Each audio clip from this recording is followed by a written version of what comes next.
राजनीति में आए साफ सुथरे लोग। माननीय मुख्यमंत्री श्री नीतीश कुमार ने शराब बंद कर किया है ऐतिहासिक काम। कांटी से जदयू टिकट पर लड़ सकता हूं विधानसभा चुनाव। उक्त बातें मुजफ्फरपुर के मशहूर शिशु रोग विशेषज्ञ और कांटी विधानसभा से जदयू के भावी विधायक उम्मीदवार डॉक्टर राजीव कुमार ने 24 आवर्स टुडे न्यूज से कही। नमस्कार डॉक्टर साहब। नमस्कार। आज हमारे बीच में मुजफ्फरपुर के प्रसिद्ध शिशु रोग विशेषज्ञ सामाजिक कार्यकर्ता डॉक्टर राजीव कुमार जी बैठे हैं। आज हम इनसे जानेंगे कि चमकी बुखार और कोरोना जो महामारी चल रही है उसमें क्या करना चाहिए, सरकार के द्वारा क्या काम किया जा रहा है। साथ ही साथ विश्वस्त सूत्रों के द्वारा जो हमें जानकारी मिली है कि आगामी विधानसभा चुनाव में जनता दल यूनाइटेड के द्वारा डॉक्टर साहब को कांटी का उम्मीदवार भी बनाया जा सकता है। इस विषय में हम जानना चाहेंगे। नमस्कार सर। नमस्कार सर, सर्वप्रथम चमकी बुखार जो मुजफ्फरपुर में काफ़ी बच्चे इससे मर गए हैं, क्या कहना है सर इसके बारे में? चमकी बुखार 2.5-3 दशक से इस शहर को परेशान किए हुए है। छोटे बच्चों से लेकर 8-10 साल के बच्चों तक मैं 94-95 से इस बीमारी को देख रहा हूँ। और इसमें एक कारण नहीं है कि इस कारण से ही बीमारी होती है। एक्यूट इंसेफ्लाइटिक सिंड्रोम इसका नाम है। सिंड्रोम का मतलब ही है कि ये बहुत सारे बीमारियों का एक समूह, बहुत सारी चीज़ें हैं जिसके कारण ये होता है। जैसे कि एक उसमें मैं आपको एग्जाम्पल में बताता हूँ कि इसमें रक्त शर्करा ब्लड शुगर की कमी हो जाती है बच्चों में। इसके मुख्य कारण मुझको लगता है कि एक तो कुपोषण है। कुपोषण का एक कारण अशिक्षा भी है। और बच्चे अगर गांव में क्या है कि रात में खाना नहीं खाते हैं, अशुद्ध जल पीते हैं, अच्छे ढंग से नहीं रहते हैं, ये सबसे बड़ा कारण है इस उमस वाली गर्मी में इस बीमारी का होना। सर, सरकार के द्वारा क्या काम किया जा रहा है इसके? देखिए, सरकार ने इस साल तो केसेज बहुत कम है इस बार। और इसका पूरा श्रेय मैं आदरणीय मुख्यमंत्री श्री नीतीश कुमार जी को देता हूँ, जो अभी हाल फिलहाल उन्होंने इंसेफ्लाइटिस वार्ड और पिकू वार्ड भी खोला है इसके एमसीएच में। ये पिकू वार्ड क्या है सर? ये पीडियाट्रिक इंटेंसिव केयर यूनिट है, जिसमें कि जो इंटेंसिव ढंग से, जो ज़्यादा गंभीर रूप से जो बच्चे बीमार हैं उनको रखा जाता है। जो नवजात नहीं हैं, थोड़े बड़े बच्चे हैं और वह गंभीर रोग से ग्रसित हैं, जिनको वेंटिलेटर की ज़रूरत है, सीपैप की ज़रूरत है, उनको रखा जाता है। सर, कोरोना महामारी का भी समय चल रहा है और कोरोना बच्चों पे क्या इसका असर है सर? कोरोना वैश्विक महामारी है और बच्चों में, क्योंकि बच्चे तो एक तो बहुत ज़्यादा घर से बाहर नहीं निकलते हैं, लोगों के साथ उनका मिलना जुलना भी नहीं है, और उस पर सरकार का लॉकडाउन ने इसे बहुत कम कर दिया है। और अभी तक बच्चों में संक्रमण की संख्या कम आई है, और जो बच्चे संक्रमित में भी हुए हैं उसमें उनकी मरने की संख्या भी कम है। सर, आप सामाजिक कार्यकर्ता भी हैं, जनता के बीच में लगातार आप समाज सेवा का काम कर रहे हैं, और ऐसा हमें ज्ञात हुआ है कि आगामी विधानसभा चुनाव में जनता दल यूनाइटेड की पार्टी है आपको विधानसभा का टिकट कांटी से दे सकती है। ऐसी क्या क्या संभावनाएं बन रही हैं? देखिए, कांटी विधानसभा एक उपेक्षित विधानसभा क्षेत्र है, जैसा मैं समझता हूँ। यहाँ पर कोई भी विकास का कार्य नहीं हुआ है। कोई ऐसी योजना नहीं है जो हमको सड़क पर दिखाई पड़ती है। कोई ऐसी योजना नहीं है जो आपको नज़र आए कि कांटी में विकास हुआ है। कांटी में थर्मल है जो जॉर्ज साहब का दिया हुआ है, सांसद मुजफ्फरपुर के थे तब का दिया हुआ। कांटी में एक्चुअली में विकास हुआ ही नहीं है। और हाँ, पार्टी की सवाल है, अगर पार्टी हमको टिकट देती है निश्चित तौर पर लड़ेंगे, क्यों नहीं लड़ेंगे। स्थानीय विधायक के बारे में क्या कहना है? अभी तो निर्दलीय विधायक हैं, निर्दलीय विधानसभा से उन्होंने निर्दलीय जीता है।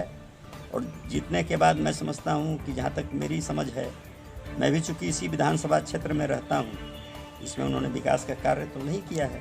सुनने में आ रहा है कि सर वो सकरा से चुनाव लड़ने की तैयारी कर रहे हैं, ऐसा कोई जानकारी है आपको? आप अपने क्षेत्र में काम नहीं करते हैं तो निश्चित तौर पर आप जीतने की उम्मीद नहीं रखते हैं, तो आपको ऐसे भी विधानसभा क्षेत्र बदल ही देना चाहिए। सर, जदयू की सरकार है, नीतीश जी मुख्यमंत्री हैं, और आप नीतीश जी के कामों की बात कर रहे हैं, तो कोई एक ऐसा काम बताइए जिस पे आप जनता से वोट मांग सकते हैं। काम तो उन्होंने अनेक किया है, लेकिन चूंकि आपका प्रश्न है कि एक काम बताइए, तो उन्होंने एक काम किया है शराबबंदी का। वो एक ऐतिहासिक फैसला है और एक ऐसा काम है जो जन नीचे तक के लोगों को इससे फ़ायदा हुई है।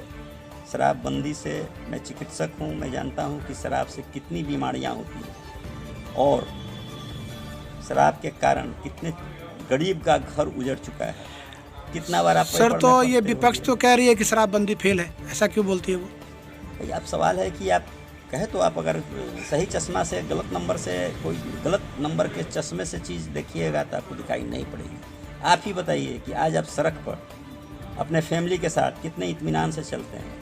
जब शराबबंदी नहीं था तो मैं बताता हूँ कि मुझे भी गाड़ी से रात में आने में डर लगता था। सड़क पर हो हल्ला होते रहता था। जितने भी लफंगे थे दारू पी के सड़क पर घूमते रहते थे, गिरे पड़े रहते थे, वो आज तो दिखाई नहीं पड़ती है। अब गुप्त रूप से वो कहते हैं कि बिक्री जारी है। गुप्त रूप से बिक्री जारी है तो आप उसकी सूचना दीजिए।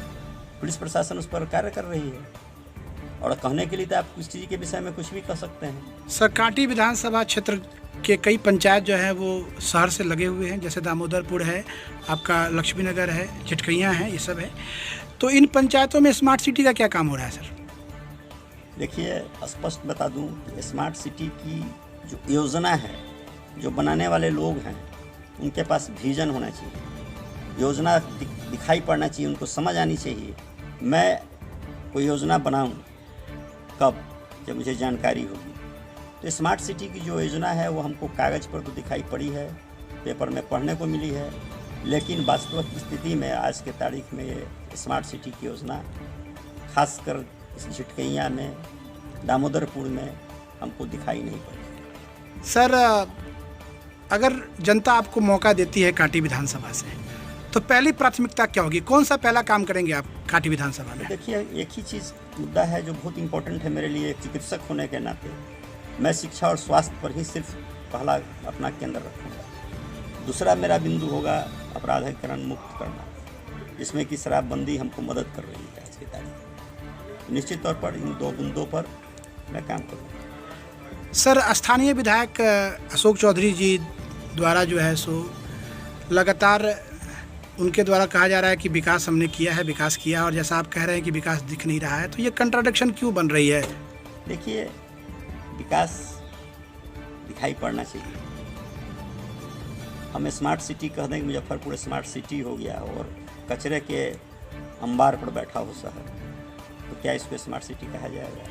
हम कह दें कि मैंने विकास किया है और आप चले जाइए यहाँ से चांदनी चौक वाली जो रोड है चिटकैया का, उसी रोड में आप चले जाइए, मुझे पूर्ण विश्वास है कि फिर आपको दवा लेने के लिए मेरे पास आनी होगी, कमर दर्द हो जाए। तो क्या ये विकास है? अगर ये विकास है तो हुआ है।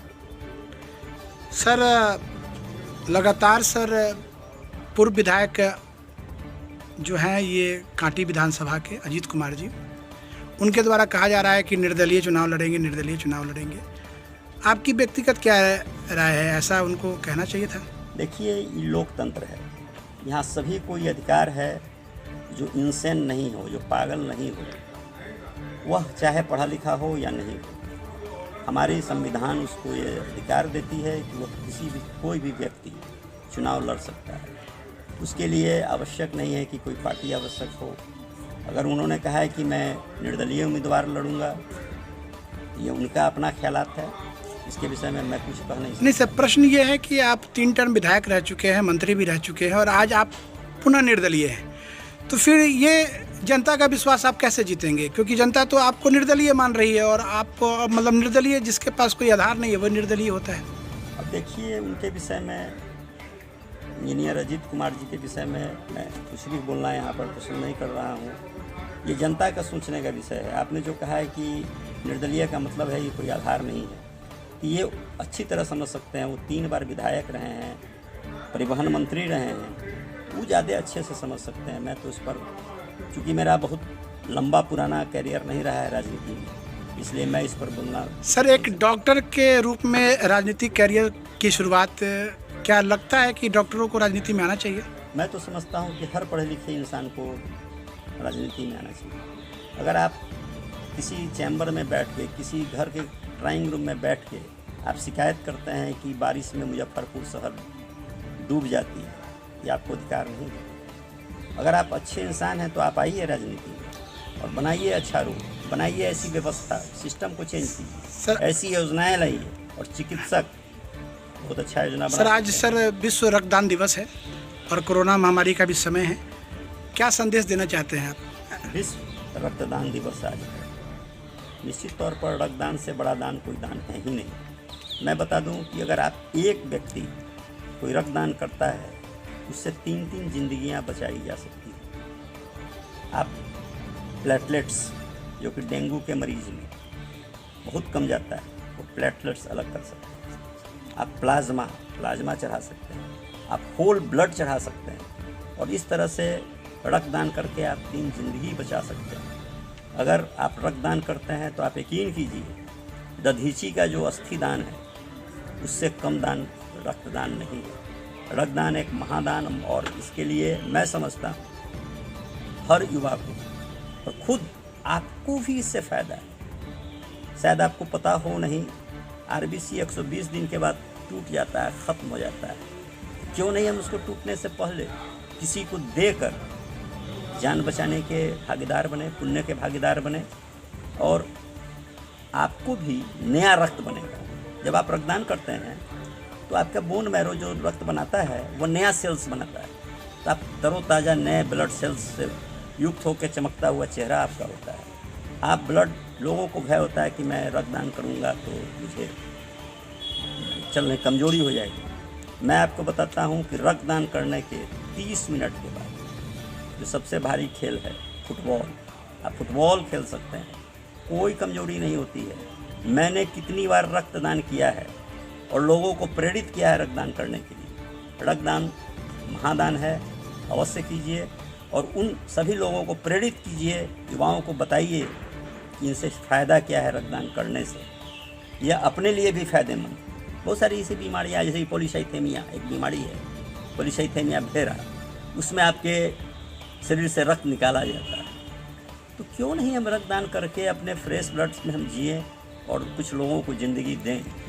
ज़िंदगी देने से बड़ा कोई काम नहीं है। बहुत बहुत धन्यवाद सर, 24 आवर टुडे न्यूज़ से बात करने के लिए। हमारी शुभकामना है आपके नए राजनीतिक करियर के लिए। धन्यवाद सर। धन्यवाद।